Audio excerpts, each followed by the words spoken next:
The mainstream comic book industry has been dying for years now. It's been overrun with activists, people who care more about pushing their own ideology and creating characters that reflect that ideology instead of actually creating characters that people care about, instead of entertaining people. It's agenda ahead of storytelling, just like we see throughout the rest of entertainment. But last summer, we were talking about Eric July and the Rippaverse, a new comic book universe, and the launch of the first book in that universe, Isom #1. No one was quite sure what to expect, but over the first couple days, you could see clearly that this was going to be something unlike we'd ever seen before in independent comics. And sure enough, by the end of the pre-order campaign, $3.7 million total, over 60,000 issues sold of Isom #1, and people realize, holy shit, this is real. This could be something that really changes a lot of things about the comic book industry. And of course, all the haters, all the jealous people out there, all the people mad that Eric July was successful, all the people in mainstream comics, and even some jealous people in independent comics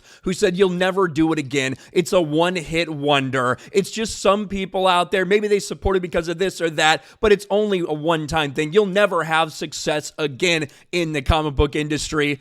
Well, the launch of Isom #2 has pretty much proved all those people absolutely wrong. Within just over 2 days, they're now at the $1 million mark for Isom #2, repeating the success of Isom #1. When we go and we look at this, here's the Isom 2 pre-order campaign. I will leave a link in the description below for this and in the pinned comment.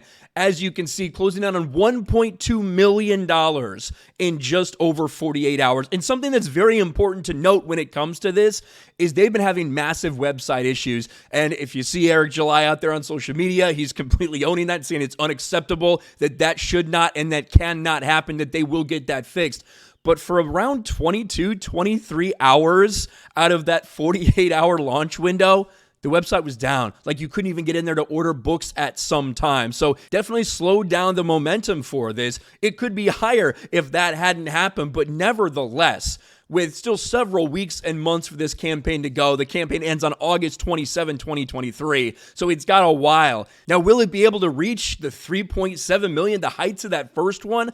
I think that would be wild if it did. I'm not sure how many people were expecting it to get quite to that number, but the fact remains that all the people that question whether Eric July had anything going on here, whether it was just a one-hit wonder, if people actually liked what he put out or not, all those people have been completely blown out of the water. The energy for the launch of Isom 2 has been massive. 48 hours and already sitting over $1 million despite all the web issues, despite all the website issues that they've had to deal with and overcome.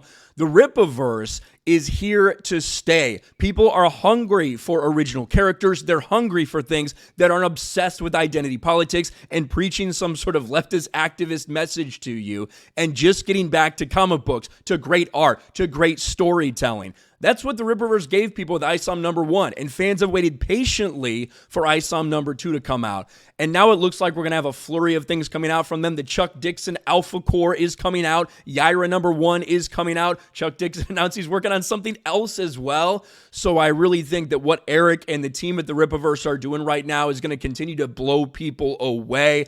And as a friend of Eric July's, I just love to see this stuff. I'm not going to pretend I'm non-biased in any way, shape, or form. Obviously, I'm biased. I support Eric. I support the Rippaverse. I wanted this to be a success. I was hoping it would be a success. And sure enough, it is a massive fucking success already in just a few days. There's people out there that are furious about this. There are people out there that'll try to get attention, that'll try to do anything they can to try to justify how, well, this is a failure somehow. In no way, shape, or form is this thing failing. It is only succeeding again for the Rippaverse and for Eric July. Let me know what you think about this in the comments section below. Smash a like button, subscribe to the channel, ring the bell for notifications, share this video out there, and I'll talk to you later.